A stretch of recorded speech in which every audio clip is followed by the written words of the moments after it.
part of City Worship, as a musician, we want to challenge each other to be better all the time, not only spiritually, but musically.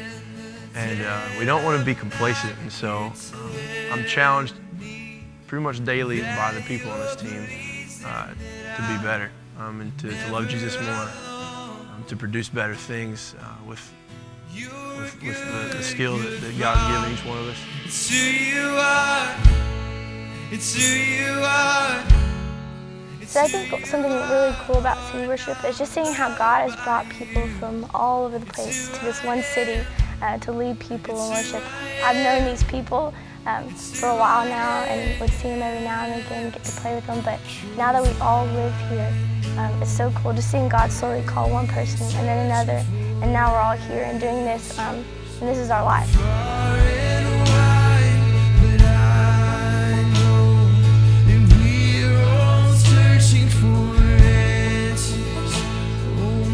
Over the past almost 2 years, God has given us a lot of opportunities and really caused us to grow both musically and spiritually. I remember Joey coming up and telling me that he was going to have a new guy come on that was going to help us out in worship. And in my mind, you know, knowing Joey, I had no idea what was to come or what this guy was going to be like. His name was James, and none of us really had any idea what this guy was going to be all about or what he was going to be like. In my head, honestly, I thought he was going to be some punk kid that was going to come and try to steal everybody's thunder. I had no idea. Turns out, James has been influential in the growth of this ministry. It's who I am.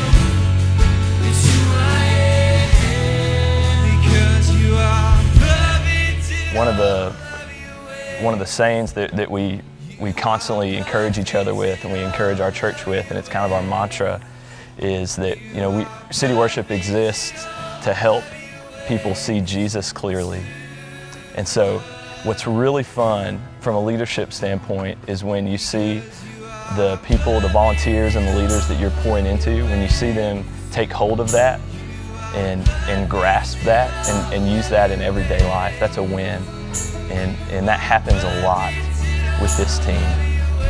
Another thing that's really cool and rare, at least from my experience it's rare, is that there's not a singular worship leader, right? So we have a team of worship leaders, and the goal is to create a training ground to build up new worship leaders. It's who I am. It's who I am. It's who I am. You're a good, good Father. It's who you are. It's who you are. Oh, it's who you are. One of my favorite stories that's happened is one of our first worship meetings, we prayed for the 3 college campuses here in Conway. We prayed for UCA and for CBC and for Hendrix University. And Hendrix is one of the most liberal colleges in the nation. And it's right in the backyard of our worship leader's house. And so Hendrix had been on our hearts for a long time. And so a year later, God opened a door for us to go to Hendrix to lead worship for a group of believers at this college. And it's just really awesome to be able to do things like that and to see how God answers our prayers and to see how He provides us opportunities to help people in our city to see Jesus clearly through music.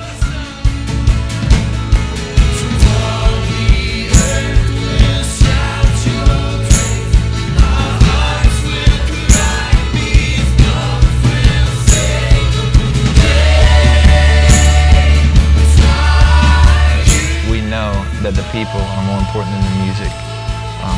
We know that we're here to help lead them closer to Jesus.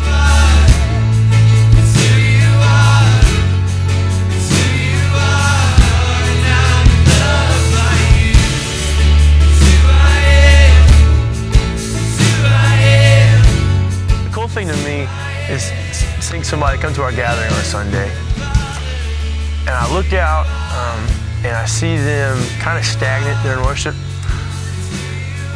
And then I know that on the other side of things, they're in a city group, and they're being poured into by people. And as time goes on, I see them come alive in worship because they don't feel guilty anymore. Good Father.